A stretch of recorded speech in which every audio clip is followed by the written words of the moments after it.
Hello, everyone, and welcome to another exciting episode of the Collaborative Canvas. I'm your host, Ankesh Saxena. Leonardo da Vinci, the famed painter and the theorist, once said the wind cannot uproot a tree with strong roots. Integrity, discipline, loyalty, and creativity are the four pillars of which my guests today have established the edifice of his personal vision and professional success. They've kept him rooted while he scaled the steps of growth, collaborated with his clientele, peers, and subordinated, and strived for the success of the organization he has worked for. Please welcome the most humbled, seasoned, self motivated, and committed market researcher with 4 decades of experience in developing marketing and business strategies, and the brainchild behind Market Excel's most prestigious brand award and publication, the Brand Excel. Please welcome Mr. Ashwani Arora, Director Strategy and Insights at BioBrain Insights. Thanks, Ankesh. Thanks for these lovely words, I would say. And I don't think so that I deserve so much. However, hi all. It's pleasure meeting you here. And Ankesh for hosting me tonight. Thank you so much for coming, Ashwani. We have worked during these last 15, 20 years, and I've known you for almost like those days because you've been my mentor and you have taught me, the word of market research overall. And now you're into an organization which is the forefront of technology and biology. It's an integration basically, and creating innovative solutions that bridge the gap between the science and the artificial intelligence. So Ashwini, I think we would love to know more about your focus on harnessing AI to unlock how these new possibilities in biological research, making it more accessible and efficient for the researchers and educators, and how these enthusiasts alike they kind of like it. I think in today's episode, let's deep dive into the fascinating world of this bioinformatics and the challenges and the opportunities in this field, and how BioBrain is making a significant impact. So I think let's begin with understanding a bit from you, what exactly BioBrain is and what's its vision and how you've been developing those. Absolutely, Ankesh. I would want to take a retrospective journey of my career. I started my research journey in 90s, late 90s, of course. And we all know that how the world is transitioning and no field is left bereft, I would say, of the technology. And of course, we know invention is happening on a daily basis. So it goes and holds true for the market research per se. So as you rightly state, I mean, we've seen the times when the questionnaires were actually hand printed and then taken to the field, to the times when the tabs emerged. And of course, now we see the transition happening where data is flowing seamlessly 24 by 7 and people are so attuned. And so of course, the marketeers, the brand managers, the custodians, everybody is wanting the information the real time. Why? Because the world is sitting on so much of dynamic information that you cannot actually waste a minute. So BioBrain is the whole premise and existence of BioBrain is based on these theories that one has to be seamlessly integrating information and transmitting it to the clients. So what have we done? We have actually translated the entire MR ops process and squeezed the journey. So of course, technology plays the pivotal role into this transition. Human beings have been at the forefront all this while. We understand that, but now what we've done is we've done a culmination of technology and the human intervention and have crafted something called the BioBrain. So it is based on the tools and algorithms to effectively program the surveys, execute the surveys, mine the data, do away with the anomalies that so exist within the frameworks, and then give the insights to the client. So this is a journey, a transition of sorts that's happening at BioBrain is what we are aiming to resolve for the clients. I think the way you've beautifully explained it, it's basically a journey. So let's, take some milestone into this journey and, go uh, parts by part. So let's talk about something like, do you guys do questionnaire automation? Absolutely. So I'll explain you a bit. So what happens is we know so what happens is the research still operates in silos. There are a lot of bigger companies who are dependent on somebody for programming surveys, somebody to execute the survey, and then they collate the findings and then present the reports to their end clients. So what we thought was, why not have a single console and offer that the journey has to be seamless for my end client as well. So what we've done is we have streamlined the programming using the NLP module. So we understand the natural language processing. It actually, the AI understands the logics, the meanings, the words, and it decodes and then rephrases those into a sound questionnaire. So there, that becomes our starting point, of course. And then, of course, what we do is we also rely on the template based approaches. So, for instance, you would have done a study, or let's say you have a trackers to run. Of course, why create and reinvent the tool each time? So our modules, our NLP modules, our AI ingrained BioBrain system in itself is intelligent enough to understand. It actually undertakes the logics. It has a contextual understanding of what sort of a survey it is, what sort of algos are to be implied with respect to skip logics that are to be undertaken. Is there any randomization that needs to be applied to the questionnaire? And it so does at the real time. So, for instance, you do not have to actually follow up as a client. So, you are having the dashboard visibility at all times. So, we operate in two modules: do it yourself, or I'll do it for you. So, both ways, clients are being benefited of the system, which is actually very intelligent, and there is no retrospective cleaning, tuning the questionnaire. It is happening on the go all the time. Yeah, I mean, when I understood the automation of the questionnaire part from the BioBrain website, I Yeah. had this one question in which you pointed out Uh-huh. just now that the way trackers being managed, because Yeah. trackers we always since I've been onto the data collection side, and we always talk about the trends getting hit, and it's a dynamic word. Things change, the Uh-huh. products change, the capacity of consuming those changes. Does Yes. your AI, the NLP, basically, the way it has been processing the language overall, does it also take care of the trends which are changing into the tracker automation, the questionnaire? Absolutely. I think that's a valid question, Ankesh. So what happens is we deploy predictive analytics. We do prescriptive analysis. So what happens is, of course, there is a historical data. Then the data is changing all this while, as we know, because consumer habits are transitioning very fast, and we've learned it through our culmination of findings, even in the previous organization when we were curating this coffee table book, as you did mention. So where we studied different cohorts, and we see how the world is more dynamic than even the marketeers think or predict it to be. So hence, yes, you are right. So BioBrain is knowledgeable enough and incorporates these predictive matrix into its funnel, and then of course gives prescription basis those changes that are so dynamic and very very integral for the brand managers. Gone are the time when brand managers used to question a 3% or a 5% shift here and there, and of course we had to revisit and understand the anomalies or the reasons thereof. But I think with things changing and transitioning so fast, there is more receptivity. Of course, the technology and the brains behind have to be very sound and foolproof with respect to our reporting mechanism, which we are very confident of. Yeah. So has there any change with respect to global sampling or doing advanced analytics? Because on the sampling part, you probably be looking at the quality and diversity. In one of my episodes, we've been talking about synthetic data. Again, part of Sure. AI. And in a Yeah. recent discussion, we were trying to see how um, respondents are getting verified through AI again, based on Facebook verifications and LinkedIn verifications. How does this Absolutely. quality and diversity on the global sampling front and the advanced analytics, how does this unveil the critical insight for the business that you work with? I appreciate again, of course, the industry is grappling with quality data all this while. So, I mean, we all believe that industry thrives on good data, right? And it is imminent to have the right data set at all the time. So, there's no question or denying or gainsaying about it.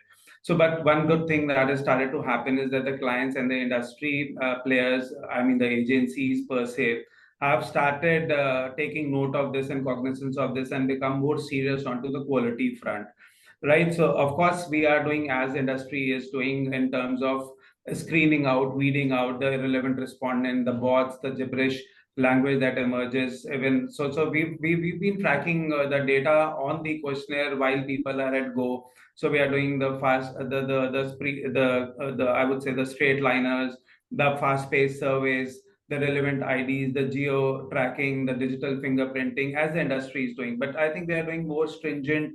And what we've also done is we build an algorithms which also cross maps and decodes the consumer journey. For instance, QA versus Q9, is it relevant actually to the context of the things or not? So our actually system points out those anomalies. So you very rightly state, I think that the quality of data is directly commensurate to the panel. Is your panel diverse? Is it geographically spread? Is it a sound panel or just a robotic panel versus? I think what also matters, Ankesh, is the players you collaborate with, because no player in the industry, how big or small it is not thriving in isolation. There is a need to collaborate at times if you are servicing the global clients. And then, of course, it becomes very, very critical to validate the soundness of the panels of your partners, and there's various mechanisms to follow that. And Shuni, this specific thought actually brought me to a question which number of times I've actually asked, but now since it is Okay. more for the audience, um, Yeah.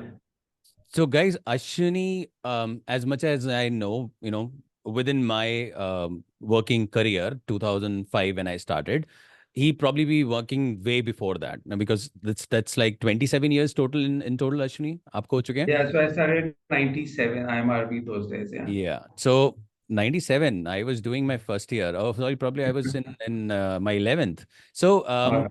I have seen him since 2005. Market has Sure. seen him since 2005. How do you see, things have changed? You've been doing data collection, but you've been part of research as well. You know consumer behavior patterns. You know how the trends evolved. Um, the whole insight game is not just what we seen back those days during the data collection times, has changed Absolutely. immensely. I mean, people Absolutely. are now wanting to hear what is on the table for them when it comes to brand reaching out to them. It's a whole Sure. word of storytelling. I mean, I've been hearing Praveen Shekhar, I've been hearing Dave McCogan. People are talking about storylines, and i Absolutely. I somewhere understood from the portfolio of offerings that BioBrain gives, the Yeah. insights and the storytelling part has been the core offerings for the clients. How do you see that trend changing? How do you see that and for your own personal thing, I wanted to also understand from your perspective, because you have seen the industry moving from A to Z, and you've seen things have changed. Now you're into the technology part, and I've heard you on a number of occasions during the speaking sessions. But how this thing has changed, and what's your, take on the forthcoming years? Well, fully appreciate that, Ankesh. The piece of data that's presented to somebody actually becomes too monotonous, right? So we say a picture is worth 1,000 words. So that essentially sums up not only the picture, but the narrative has to be very, very compelling to entice your audience. Otherwise, people have very little attention span. So we're spoiled for choices these days. Gone are the times when people used to be very, very thoroughly ingrained into books, and they were never bored in seeing and reading those data patterns. So, of course, there is a high visibility quotient that is emerging, and people, as I say, I mean, market research industry is no exception. So that's happening across the globe, across the industry verticals. People have less attention time. They want more granular findings, but which are more visually appealing. So I remember of an instance, I think once BBC, if I'm not mistaken, had made news a compelling property in the proposition by imbibing the elements of visual elements into it. So I think that becomes the game changer. So of course, so that's one cue that research industry has developed and created. So I mean, you and we have, me myself have been part of a lot of sessions across the forums. And what we also like is what entices our interest and attention is the compelling presentations, the visual bit of it, the storytelling thing, because that sticks to the memory. So whatever sticks to the memory, then definitely the action points start emerging from there itself. I think is how the industry is learned its trade, and it's migrated from pure data reporting to more insights, which are more compelling, which brings things to life. And of course, with more dynamism in place, as we just talked about, so more predictive models being deployed, there's all the more scope, right? So that the dashboards have become more dynamic. So even a CMO or the CEO is vested with a dashboard, so he can well see and attune by a click of a button what he wants to see, and then you have a board ready presentation. So that's what we take pride as BioBrain in. We custom create clients presentations on their templates, of course, with a narrative and a storyline to it. And definitely those are board ready presentations, so you don't have to download, put it in your format, and then take it to the boards. I think that's the beauty of the whole thing. Yeah. Yeah. So that very famous question is AI eating up the jobs? I would say no, rather they're complementing. And in fact, that's one very clear citation we have for most of our clients, because we service research companies, we service consultants and the end clients, of course. But it's a very clear demarcation. We are not taking your job, rather, we're felicitating, we're supporting you with more insights, more granularity, because whatever the AI is able to crunch in minutes, a human would take days. So rather, we are supporting and making your job. We are freeing you as a researcher to imply yourself more into creating that narrative and story, as you just talked about, Ankesh, which actually brings more value and then worth to the end client. So that's the whole proposition. Rather, it's seamless journeys is what we are creating. Yeah. Yeah. I think things are changing, and it is on the forefront of a lot of you know technology which is advancing, and people are learning around it, and things are Absolutely. definitely not going haywire. We have a lot of questions Absolutely. about AI taking up our roles. I don't think so. I mean, because even this whole thing which we just talked about, it is where the human mind comes into the play first, and then the technology Absolutely. is talking about it. Absolutely, because patterns are recognized by the AI and the indicators are given to you. Now you have to take a call because you know the context as a researcher, as a marketeer, you are well aware about your category. So there are a lot of nuances that you draw, right? So this is one piece that AI is assisting. So you can call it an assistant rather than a master, I would say. Yeah. Yeah. Thank you so much, Ashwini. I mean, it was such a Pleasure. insightful conversation, because I wanted to. I'm kind of inquisitive when I come to know, a organization has started up building AI, and they're looking far ahead of from today, because even everybody is now known that for the next 2 years, research industry or the rest tech industry is gonna change. It's definitely Absolutely. the technology is going to play a vital role. And Absolutely. I think BioBrain is definitely is one company who's making a mark into the landscape worldwide. So thank you so much. I wanted to extend a heartful thank you to you for joining us and sharing such a valuable insights into the world of bioinformatics. I mean, I think this is something new to me, and the kind of innovative work you've been doing at BioBrain. And your Thank guest, you. I would also encourage to people to come to you, understand and learn from your passion and expertise that truly illuminated the potential of this exciting field. So thank you again for coming onto the show and talking about all these things. Thanks for having me, Ankesh, and wishing your channel great success. I think you're doing a very, very interesting job, and I believe more people will definitely be glued to your channel. So all the best there, and of course, together we have to do a lot for the industry, and I'm Indeed. one to it. Yeah. Indeed. Thank Great. you so much, Ashwini. And thank you all for tuning in to the Collaborative Canvas. We hope you enjoyed the enlightening conversation as much as I did. And don't forget to subscribe the podcast and stay tuned for the episode featuring industry-wide leaders and innovators. Until next time, stay put and stay alive. Thank you so much.